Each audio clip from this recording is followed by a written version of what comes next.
सोचो अगर मैं तुमसे कहूं कि आने वाले कुछ सालों में इंडिया के कई शहरों में टेम्परेचर 50 डिग्री सेल्सियस से भी ऊपर रेगुलरली क्रॉस करेगा तो क्या तुम बिलीव करोगे? एक्सट्रीम हीट की वजह से हर साल हजारों लोग बिना किसी वार्निंग के अपनी जान गंवा देते हैं और सबसे डेंजरस बात, हमें पता भी नहीं चलता कि हम डेंजर में हैं।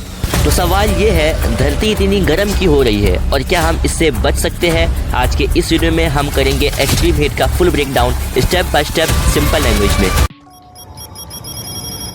दोस्तों आजकल आप नोटिस कर रहे होंगे गर्मी पहले से ज़्यादा इंटेंस हो गई है। हर साल गर्मी बढ़ती जा रही है। पहले जो हीट नॉर्मल समर लगती थी अब वही हीट वेव बन चुकी है।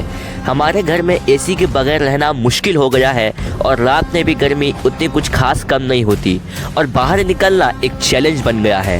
बट क्वेश्चन ये है, क्या ये सिर्फ नॉर्मल क्लाइमेट चेंज है या कुछ और सीरियस हो रहा है? चलिए अब इसको स्टेप बाय स्टेप समझते हैं।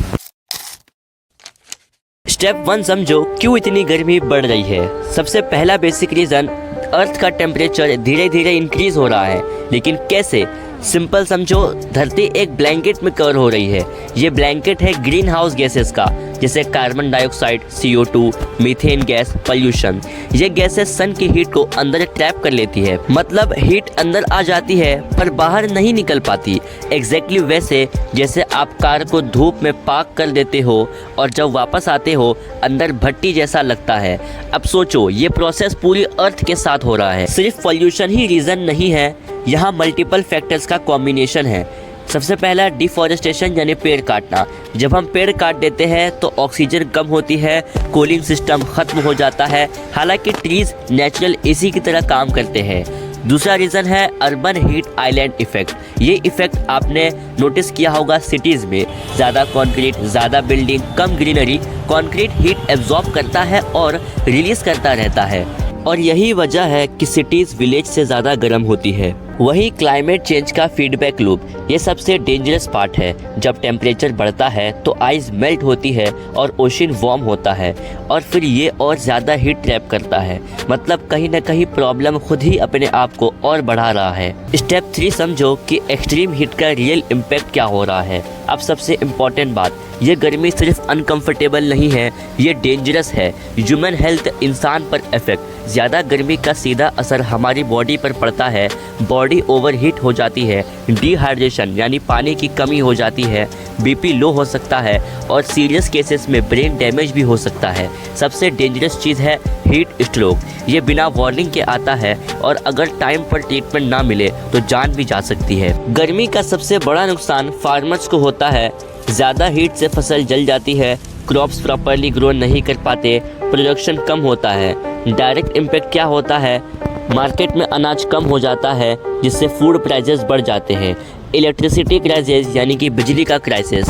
जब गर्मी बढ़ती है तो हर घर में AC, कूलर, फैन सब फुल स्पीड पर चलते हैं। रिजल्ट ये है कि इलेक्ट्रिसिटी डिमांड बहुत ज़्यादा बढ़ जाती है, पावर सिस्टम ओवरलोड हो जाता है और फिर पावर कट्स शुरू होते हैं। एनवायरनमेंट डैमेज, एनवायरनमेंट पर असर पड़ता है, जैसे कि एक्सट्रीम हीट सिर्फ इंसान नहीं नेचर को भी डैमेज करती है। नदियाँ सूखने लगती है, जंगल में फॉरेस्ट फायर बढ़ जाते हैं और एनिमल्स और प्लांट दोनों सफ़र करते हैं। सबसे बड़ी प्रॉब्लम ये है कि ये सब मिलकर क्लाइमेट चेंज को और फास्ट कर देते हैं। मतलब प्रॉब्लम खुद ही और बड़ी होती जा रही है। देखो यार, एक्सट्रीम हीट सिर्फ गर्मी नहीं है, ये हेल्थ, फूड, इलेक्ट्रिसिटी और एनवायरनमेंट सबको एक साथ अफेक्ट कर रही है। हम इससे कैसे बच सकते हैं? तो पर्सनल लेवल पर ज़्यादा पानी पियो, डायरेक्ट सनलाइट अवॉइड करो, लाइट क्लोथ्स पहनो और आफ्टरनून मतलब दोपहर में बाहर मत निकलो। लॉन्ग टर्म सोल्यूशन ये है कि ज़्यादा ट्रीज़ लगाना चाहिए, रिन्यूएबल एनर्जी यूज़ करना चाहिए और पोल्यूशन कंट्रोल करना चाहिए। इम्पोर्टेंट क्वेश्चन ये है कि क्या सिर्फ गवर्नमेंट ही इस प्रॉब्लम को सॉल्व करेगी या फिर हर एक इंसान को अपना रोल प्ले करना पड़ेगा। जब टेम्परेचर 45 डिग्री सेल्सियस क्रॉस करता है, ह्यूमन बॉडी अपने आप को कूल करने की कोशिश करती है पसीने के थ्रू। लेकिन अगर ह्यूमिडिटी हाई हो तो स्वेट इवेपोरेट नहीं होता और बॉडी कूल नहीं होती और रिजल्ट बॉडी टेम्परेचर डेंजरसली बढ़ जाता है। इसी को कहते हैं वेट बल्ब टेम्परेचर। अगर ये लिमिट क्रॉस हो जाए इंसान सर्वाइव नहीं कर सकता, चाहे वो हेल्दी ही क्यों ना हो। चलिए एक रियल लाइफ एग्जांपल देखते हैं। इंडिया के कई पार्ट्स में पिछले कुछ सालों में टेम्परेचर 48 से लेकर के 50 डिग्री तक बढ़ गया था, लोग सड़कों पर गिरने लगे थे, बर्ड्स आसमान से गिरने लगे थे और सबसे शॉकिंग, कुछ जगहों पर लोगों को काम बंद करना पड़ा क्योंकि गर्मी अनबियरेबल हो गई थी। सोचो अगर ये ट्रेंड कंटिन्यू रहा, क्या फ्यूचर में कुछ शहर रहने लायक ही नहीं रहेंगे। इंटरेस्टिंग फैक्ट की बात करूं मैं तो अर्थ का एवरेज टेम्परेचर सिर्फ 1 से लेकर के 1.5 डिग्री सेल्सियस बढ़ा है, लेकिन इसका इफेक्ट इतना डेंजरस है।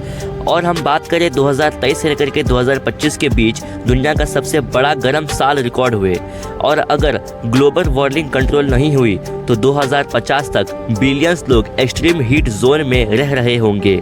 तो दोस्तों आज हमने देखा गर्मी क्यों बढ़ रही है, एक्चुअल रीज़न क्या है, इसका इम्पैक्ट कितना डेंजरस है और हम कैसे बच सकते हैं।